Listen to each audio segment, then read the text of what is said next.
अस्सलाम वालेकुम नाज़रीन, मैं हूं आपकी होस्ट अनीशा और आप देख रहे हैं K21 न्यूज़ और हमारा शो हेल्थ 21 जो कि है ईसा लेबॉर्ट्री की जानिब से।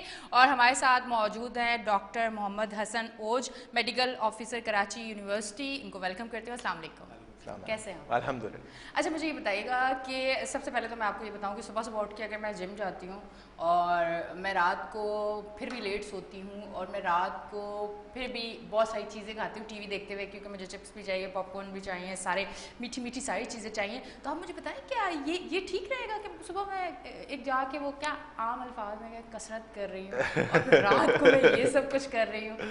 आदत से तो मजबूर है ना। हाँ, नहीं लेकिन देखें, आप ये देखें कि वही वाली बात हो गई कि आप कचरा फैला रही हैं, फिर झाड़ू भी खुद लगा रही हैं। हाँ। तो वो वाली बात है कि और गंदगी ज़्यादा हो रही है, हाँ, झाड़ू उतनी लग तो नहीं पा उतनी रही नहीं लग लग रही रही। है। हाँ। देखिए, एक्सरसाइज के बाद तो रेस्ट तो उतना बनता है ना, वरना आपके सेल्स को टाइम नहीं मिलेगा रेस्ट करने का, आपके मसल्स को रीग्रो होने का टाइम नहीं मिलेगा प्रॉपर। तो और जो एक्सरसाइज के बाद रेस्ट मैंडेटरी है, वरना देयर इज नो पॉइंट। तो एक्सरसाइज तो आप जब कर रही हैं तो आपका रेस्ट भी और आपका साथ साथ उसमें इंटेक, फूड इंटेक एप्रोप्रिएट होना चाहिए, कैलोरी इंटेक एप्रोप्रिएट होना चाहिए। जहाँ तक ये बात है जंक फूड एक्सरसाइज के साथ तो बिल्कुल नहीं जमता। ये तो समझिए कि ये हराम करना होता है इंसान को अपने हाँ, ऊपर। मतलब मेहनत जाया करने जी वाली बिल्कुल, बात है। वरना वो फायदा नहीं उस कसरत का। हाँ, कोई फायदा नहीं है, मतलब सिर्फ आप टाइम अपना वेस्ट कर रहे हो। जी, तो मतलब डिप्रेशन से तो आज़ादी मिलेगी, फेरोमोन्स रिलीज होंगे, एंडोर्फिन्स रिलीज होंगे जो बॉडी में अच्छे फीलिंग कराते हैं, आपके सेरोटोनिन डोपामाइन का लेवल मेंटेन रहेगा। ये चीज़ें इंसान को अच्छा महसूस कराती हैं। एक्सरसाइज अगर फिजिकली आपको बेनिफिट नहीं भी दे रही तो आपको मेंटली बेनिफिट दे देगी। लेकिन अगर आप फिजिकल एस्पेक्ट भी उसका देखना चाहते हैं कि आपकी बॉडी टोन्ड रहे, शेप में रहे। अच्छा, हमारा मसला है कि हम अपनी बॉडी को हम फिट जिम जा रहे हैं तो हम फिट होने नहीं जा रहे हैं, हम अपनी बॉडी बिल्ड करने जा रहे हैं। अच्छा, बिल्ड मुझे समझ में नहीं आता वर्ड बॉडी बिल्डिंग। मेरे मसल्स इतने 16 इंचेस का होना चाहिए तो वो 18 इंचेस का होना चाहिए, बाइसेप्स और ये सब। ये चीज़ जो है ना बहुत ही सुपरफिशियल है। I think we should go deep down कि डीप डाउन हमारी हेल्थ स्टेमिना, हमारा जो है इंड्योरेंस है हमारी बॉडी की, वो कैसी है, जो कि यूजुअली लोग योगा से ज़्यादा अचीव कर लेते हैं, मेडिटेशन से ज़्यादा अचीव कर लेते हैं। मैंने देयर वाज दिस जो है एक स्टडी हुई थी जिसमें ना ब्लड सैंपल्स कलेक्ट किए गए थे बॉडी बिल्डर्स के भी, और जो एक्सरसाइज फुटबॉलर्स जो होते हैं, जो स्पोर्ट्स इस तरह के स्पोर्ट्स करते हैं, कार्डियो वाला। आपको यकीन नहीं है, ब्लड की वैल्यूज में फ़र्क था, हीमोग्लोबिन के लेवल्स में फ़र्क था, प्लेटलेट्स के लेवल में फ़र्क था। इनके प्लेटलेट्स सबके 2.5 लाख से कम आ रहे थे। हीमोग्लोबिन लेवल वो नहीं था, उतना अप्रोप्रिएट नहीं था। उधर जो स्पोर्ट्समैन थे, जो हैवी कार्डियो स्पोर्ट्स कर रहे थे, उनका माशाल्लाह अच्छा था। तो ये मैं समझता हूँ कि body building is a pseudo exercise, kind of it makes you look good, but it doesn't make you as much healthy as the cardio exercise does. अच्छा, अब थोड़ा सा हम इस तरफ आ जाते हैं कि जो पहले का लाइफ स्टाइल था और अब का, उसमें चेंज बहुत ज़्यादा आया। अच्छा, जब चेंज आया तो फिर हमें हेल्थ इश्यूज़ भी ज़्यादा हुए। अब क्या समझते हैं कि चेंज तो खैर कहते हैं कि ज़रूर आना चाहिए, पर अच्छा पॉजिटिव चेंज नहीं आया। बहुत सारी मुश्किलात आई हैं, जिसके बाद आप अगर देखें कि हम रात की नींद नहीं लेते, हमारी स्किन ख़राब हो रही है, हमारे बाल ख़राब हो रहे हैं, हमारी सेहत ख़राब हो रही है। हम सुबह उठते हैं, हमारे सर में दर्द है, हम एक्टिव नहीं है, हमारा दिमाग ही नहीं काम कर रहा कि हमने काम क्या करना है। तो हम अगर पुराने लाइफ स्टाइल को फिर से आज के दौर में लेके आएँ तो हम किस तरह से लेके आ सकते हैं आसानी से? बहुत इंपॉर्टेंट सवाल है। हम अपनी जॉब कर रहे हैं, अपनी पढ़ाई कर रहे हैं, वो आप करें, लेकिन आप 10 बजे के बाद सो भी तो सकते हैं। आप अर्ली मॉर्निंग 4 बजे तहज्जुद के लिए जब उठें, उसके बाद आप पढ़ना शुरू कर दें। उसमें क्या मज़ायका है? अगर आप दूध टेट्रा पैक ही लें, 2 गिलास लें, अंडे लें, आप खाना जो बर्गर वो खा रहे हैं, घर में अम्मी ने जो बनाया, आलू कीमा बनाया, भले भले सब्जी सेम तुरई लौकी जो भी बनाया, ये खाएं आप। सैलेड खा लें एटलीस्ट, खाना कुछ भी खा रहे हो साथ सैलेड तो खाएं आप। ये आर्टिफिशियल चीजें कब तक? जूसेस क्यों पी रहे हैं आप फ्रूट खाएं। आटा तक चक्की का नहीं यूज होता, सफेद आटा, क्योंकि खाया नहीं जाता वो चक्की वाला, क्योंकि उसका कलर और वो साइड एग्जैक्टली मजा नहीं आता। अरे यार, चक्की का आटा आपको कब्ज नहीं होने देगा, कॉन्स्टिपेशन। आजकल कौन सा पेशेंट है ओल्ड एज में जो कॉन्स्टिपेशन का शिकार नहीं है? बच्चों को कॉन्स्टिपेशन। आप आटा ही आप सफेद आटा कर रहे हो तो आप क्या रबड़ तो खा रहे हो आप। तो बॉडी उससे वो बॉडी कैसे डाइजेस्ट करेगी? तो हमारा आटे से लेके पानी हमारा बाहर का आता है, वो हम अब तो पानी जो कहते हैं पानी बोतलों में मिला करेगा, तो पानी हम बोतलों में वाकई पी रहे हैं। तो पानी उबाल के पिए। ये चीजें आप, ये चीजें तो मेंटेन रख सकते हैं आप। अब देखिए, हम उन चीजों से अब हर चीज़ देखें, अब पानी आलूदा हो गया तो हमें इसको बॉईल करना पड़ रहा है ताकि हम बीमार ना हो, ये सब चीज़ें। एंटीबायोटिक्स का इस्तेमाल कम करें, डॉक्टर्स के पास हम जाते हैं बहुत ज़्यादा इस्तेमाल हो रहा है। आप मुझे ये बताइएगा क्या एंटीबायोटिक का इस्तेमाल जो है वो हमारी बॉडी के लिए कितना नुकसानदेह है? अब आप देखें हर बच्चे को अगर फ्लू भी हुआ है तो उसमें भी डॉक्टर दे रहा है, छोटी सी छोटी बीमारी है उसमें भी दे रहा है। मैं बच्चों की इसलिए बात कर रही हूँ कि बच्चों को हम कहते हैं कि बहुत ज़्यादा सेंसिटिव हैं, तो मैं बच्चों से स्टार्ट जी बिल्कुल। अच्छा, ये आपने बहुत अच्छा सवाल किया है कि एंटीबायोटिक जो है ना फरमाइशी प्रोग्राम बन गया है एक्चुअली। पेरेंट्स खुद चाहते हैं या पेशेंट खुद चाहते हैं कि मुझे जल्दी ठीक होना है। Why? Let the disease take its course. आपकी बॉडी को खुद फाइट करने दें। हाँ, जहाँ इन्फेक्शन ज्यादा है उधर एंटीबायोटिक डॉक्टर खुद दे देगा आपको। अच्छा, हम थर्ड वर्ल्ड कंट्री हैं, पाकिस्तान, बांग्लादेश, इंडिया, यहाँ पर डॉक्टर्स चाहते हैं कि हमारी मार्केट वैल्यू बढ़े, हमारी एक दवाई से इतना फर्क है कि पेशेंट बार बार दौड़ा हमारे पास चला है, तो वो चाहता है एंटीबायोटिक।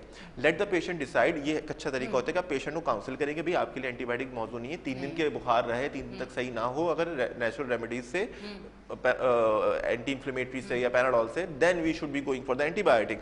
लेकिन अगर पेशेंट कन्विंस नहीं है तो आप फिर दवाई दे दें। लेकिन पेशेंट को कन्विंस करना, काउंसलिंग करना एक डॉक्टर की जिम्मेदारी, लेकिन डॉक्टर के पास इतना टाइम नहीं होता, वो डायरेक्टली एंटीबायोटिक्स का नुकसान बता दूं आपको। मैंने एक पेशेंट देखा, यूटीआई, यूरिनरी ट्रैक्ट इन्फेक्शन उसे था, इकोलाई था, उसका बैक्टीरिया आइसोलेट हुआ, वो तमाम एंटीबायोटिक से रेजिस्टेंट था सिवाय एक एंटीबायोटिक के। अब वो एक एंटीबायोटिक मैं नाम नहीं लूंगा, तो एक एंटीबायोटिक अगर वो उससे भी रेजिस्टेंट होता है, इसका मतलब क्या वो इन्फेक्शन कभी खत्म नहीं होना, वो इन्फेक्शन उसकी जिंदगी भर रहता, उसी की वजह से उसकी डेथ होनी थी, उसी की वजह से। और आपको पता है बिल्कुल में ऐसे अगर पेशेंट हो जहाँ बैक्टीरिया रेजिस्टेंट हो तो we are supposed to burn that body, हमें उस बॉडी को जलाना पड़ जाता है। तो आप ये सोचें आपने कितनी मुश्किलात, क्यों? क्योंकि आप डॉक्टर एंटीबायोटिक दे जा रहे थे, आप बैक्टीरिया को वो रेजिस्टेंट कर देते हैं। बैक्टीरिया को पता चल जाता है ये एंटीबायोटिक आएगी, मुझे इस तरह इससे फाइट करना है, उसका रेजिस्टेंट मैकेनिज्म बना लेता है। और हमारे यहाँ ड्यूरेशन क्या होता है, एंटीबायोटिक का प्रॉपर डोजेज नहीं दिया जाता, प्रॉपर ड्यूरेशन नहीं दिया जाता। अब मैं बोलूँगे आप एक ये वाली एंटीबायोटिक ले लें इस डोज में, अरे यार आप नहीं, हैवी डोज नहीं दीजिएगा। अरे यार आप एडल्ट हैं, आपका वेट इतना है, आप 55 kg 60 kg, आपका ये डोज बनेगा, मुझे आपको यही डोज देना है अगर आपको एंटीबायोटिक की जरूरत है तो। और आपके साइड इफेक्ट्स के लिए मैं आपको और दवाई दे दूंगा साथ, लेकिन आपको ये डोज नहीं लेंगी तो बैक्टीरिया मरेगा भी नहीं पूरा और वो रेजिस्टेंट भी हो जाएगा, अगली बार के लिए और ताकतवर हो जाएगा, ये दवाई भी असर नहीं करेगी। तो ये चीजें पेशेंट्स को निटी-गिटीज नहीं पता होती, उनको बस ये होता है अरे डॉक्टर ने तो इतनी हैवी दवाई दी, मेरी तबीयत खराब हो गई, ये डॉक्टर अच्छा ही हल्की दवाई देता है। उनको नहीं पता इन द लॉन्ग रन कि क्या नुकसान हो रहे हैं। अब ये मेडिकल साइंस हम उधर पढ़ाने तो नहीं बैठ जाएंगे ना उनको, लेकिन ना वो समझ पाएंगे। लेकिन ये कि एक डॉक्टर का काम है कि पेशेंट से अपना ट्रस्ट डेवलप कराए और उनको कन्विंस करे कि नहीं, whatever I am doing, though it might be giving you some side effects, but it's for your health in the long run.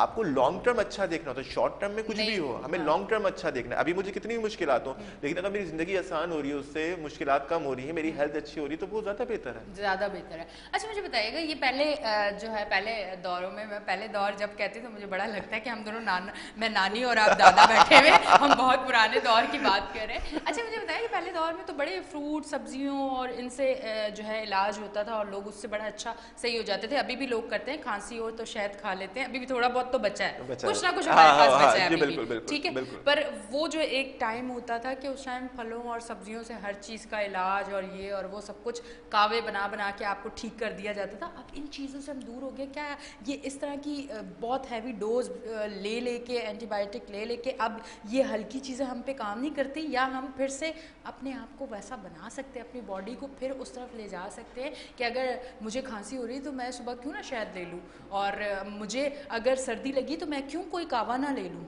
मुझे लगता है कि बहुत सारे डॉक्टर्स अभी भी एडवाइस करते हैं ये सब चीज़ें, नेचुरल रेमेडीज जो टोटके जो होते हैं घरेलू, और ये चीज़ें हमारे यहाँ प्रैक्टिस भी की जाती हैं, ये बहुत कारामद भी हैं, लेकिन कुछ जगह मिथ्स भी हैं। वो शुक्र है कि आपने ये सवाल किया, तो मैं लोगों की नॉलेज में इजाफा करना चाहूँगा।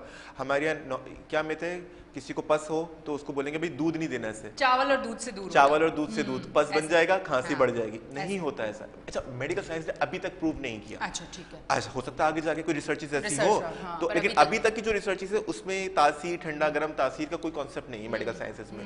एक चीज बेचारा दूध बदनाम हो गया, ये तो हमारी मेडिकल ये हमारी मेडिकल जिसमें ठंडा गर्म सब कुछ लगता है। अच्छा, चावल जो है, चावल को आपने बिला वजह बदनाम कर दिया कि चावल नहीं खाओ। अब बंदा बीमार है, कुछ तो अंदर जाए उससे ग़िज़ा, नहीं चावल तो जाएगा ही नहीं। अब उसको रोटी खाने का नहीं मन कर रहा, उसको खाने में तकलीफ हो रही है, वो हल्की चीज चावल लेना चाह रहा है या दूध नहीं। आप अब इस तरह वो जो है मैंगोज ना दो, दाने निकल आएंगे। हाँ।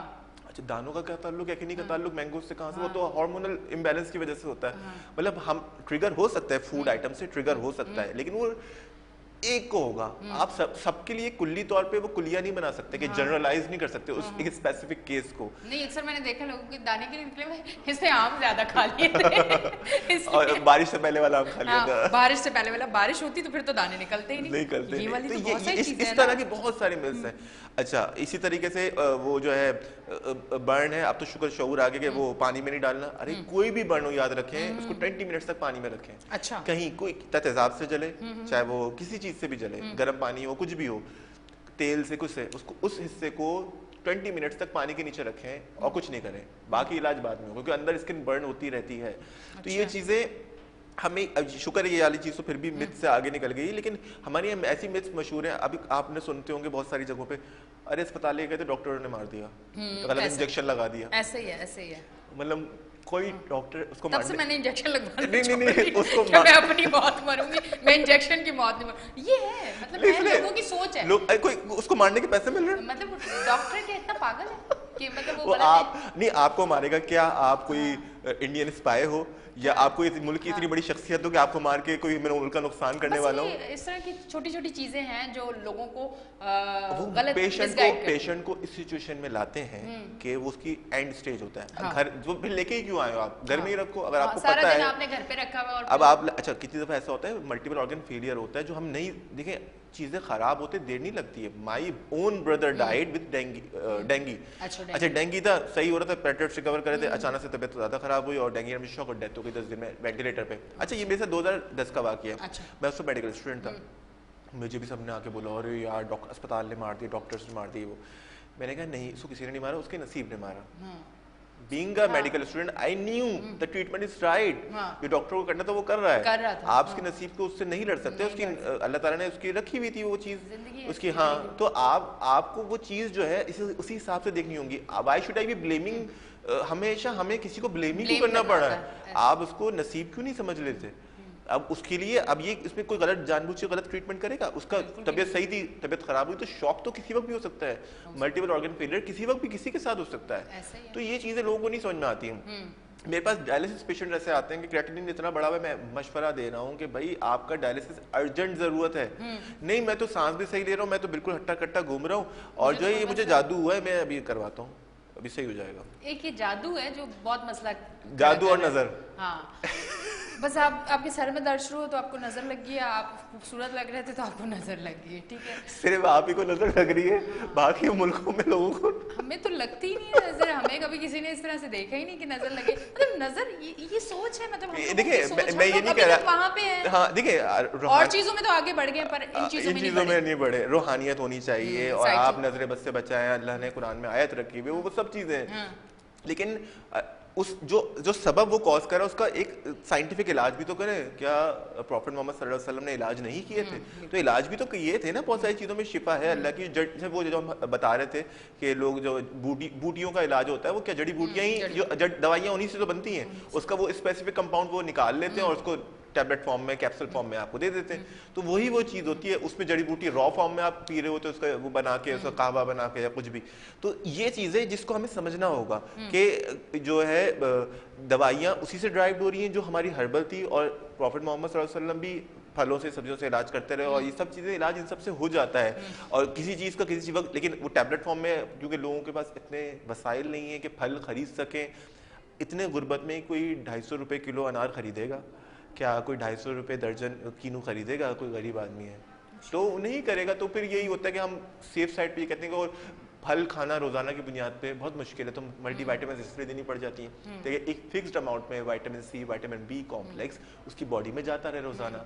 इसी तरीके से vitamin A, D, E and K जो है वो बॉडी में एब्जॉर्ब हो जाते हैं। तो एक दफा आपने कोर्स करा दिया तो वो कुछ अरसे तक रहेगा। ये सब चीजें हम क्यों, ये ट्रेडिशनल वैल्यूज उस वक्त जरूरत नहीं पड़ती थी। उस वक्त क्योंकि सब्जी उधर काश्तकारी हो रही होती थी, उधर ही आप चीज़ें ले रहे हो। अब क्योंकि हम इतने दूर हो चुके हैं उनसे, तो हमें आर्टिफिशियल फॉर्म में, टैबलेट फॉर्म में वो चीज़ें लेनी पड़ रही हैं। अब जिस तरह से सुबह हम नहीं उठते तो ये विटामिन डी का जो एक मसला चला हुआ है उसको किस तरह से आप कवर करते देखिए हैं? विटामिन डी, क्योंकि सुबह तो हम उठते नहीं, धूप तो हम लेते धूप नहीं। ले नहीं सकते उस तरीके से, और हमारे जो हम ड्यूटी आवर्स ही ऐसे होते हैं। विटामिन डी के मैंने देखा है कि अगर आप प्रॉपर एक्सपोजर आपका सनलाइट का है भी, जब भी लोगों को डिफिशियंसीज आ रही हैं, तो there must be something in our diet in Pakistan, जो मैं समझता हूँ कि जो चीज़ हमारी विटामिन डी ड्रेन कर रही है, एब्जॉर्ब नहीं होने दे रही है। अच्छा, विटामिन डी किन चीज़ों में होता है वो हमें देखना चाहिए। मछलियों में होता है कि हम मछलियाँ खाते हैं नहीं, उस तरीके से। डेयरी प्रोडक्ट्स में होता है कि हम उस तरह डेयरी प्रोडक्ट्स लेते नहीं हैं, नहीं ले पा रहे होते, जब लेंगे तो वो स्किन में एक्टिवेट होगा ना। तो ये चीज़ें भी देखनी होंगी हमें। तो विटामिन डी का सबसे इकोनॉमिकल ऑप्शन ये होता है कि आप इंजेक्शन 1 से 2 मंथ्स लगवा लें, तो उससे at least you will be able to have a good physical wellbeing for the next 2 months. लेकिन विटामिन डी खवातीन के लिए बहुत अशद ज़रूरत है उनको, और ये कि बोलते हुए मुझे बहुत अच्छा नहीं लग रहा, बुरा ही लग रहा है इनफैक्ट कि हमें आर्टिफिशियल मैनूवर्स पे जाना पड़ रहा है। मैं आपको आर्टिफिशियल तरीका ही बता रहा हूँ।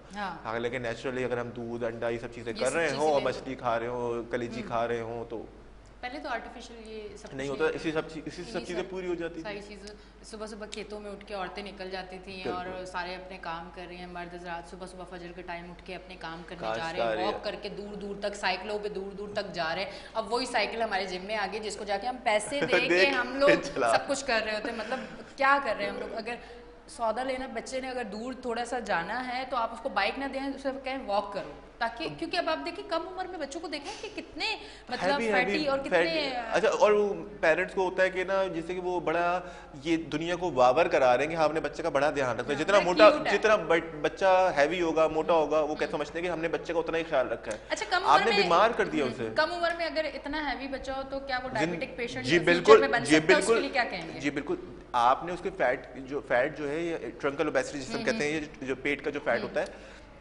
ये इंसुलिन रेजिस्टेंस कॉज करता है कि इंसुलिन रिलीज हुई, इंसुलिन एक्ट नहीं कर सकती, रेजिस्टेंस आ गई, तो उसको ज्यादा इंसुलिन बनानी पड़ेगी। इस तरह एक वक्त आएगा पेंक्रियाज एग्जॉस्ट हो जाएंगी, इंसुलिन उस तरह नहीं बनाएंगी, then you will need artificial insulin. और आप डायबिटिक पेशेंट, आपको 45 में होना था फैमिली हिस्ट्री की वजह से, तो आप 30 में हो जाएंगे, 32 में हो जाएंगे। तो ये क्यों हो रहा है सब? ये इसीलिए तो हो रहा है कि आप लोग जो है, आपको बच्चों को तो मतलब वी शुड बी इंकरेजिंग के यार, वो जिसे लक्कड़ हजम, पत्थर हजम हम कहते हैं ना, वो वाले बच्चे आप बनाएं, उनसे काम करवाएं, उनको ये चबी बच्चे ना बनाए कि घर में बैठ के mama feeds me all the time वाले। अरे मेरे बेटे ने कुछ नहीं खाया, फास्टिंग, बच्चा पहले ही 2 बर्गर खा के बैठा हुआ है। फास्टिंग करवाएं उससे। फास्टिंग कितना हमारे रमजान हमें मिलता है, अल्लाह की नेमत है। फास्टिंग करवाएं उससे, उसके जिगर में जितना फैट डिपॉजिट होता है वो डाइजेस्ट होगा, उससे ग्लाइकोजन जो हमारे स्टोर हुआ होता है वो यूज होता है इन दिनों में। तो फास्टिंग अल्लाह ताला की तरफ से एक मैकेनिज्म है कि जिगर पे जो चर्बी है वो घुल जाएगी। इन शॉर्ट में इसको आसान अल्फाज में करके बता रहा हूँ कि चर्बी घुलना, कि जो चर्बी, हाँ, देखिए वो ग्लाइकोजन वो स्टोरेज जो यूज होता है उससे फास्टिंग में, so that's very good। चलें जी, हमारा जो है शो का टाइम खत्म हो चुका है। बहुत बहुत शुक्रिया आप तशरीफ लेके आए। Thank you so much ma'am for inviting me, I am honoured. जी नाजरीन, आप देख रहे थे हमारा शो हेल्थ 21 K21 न्यूज़ पे, जो कि है ईसा लेबॉर्ट्री की जानिब से। अब तक के लिए इतना ही। अपनी होस्ट एनिशा को दें इजाज़त, फिर मिलेंगे। अल्लाह हाफिज़।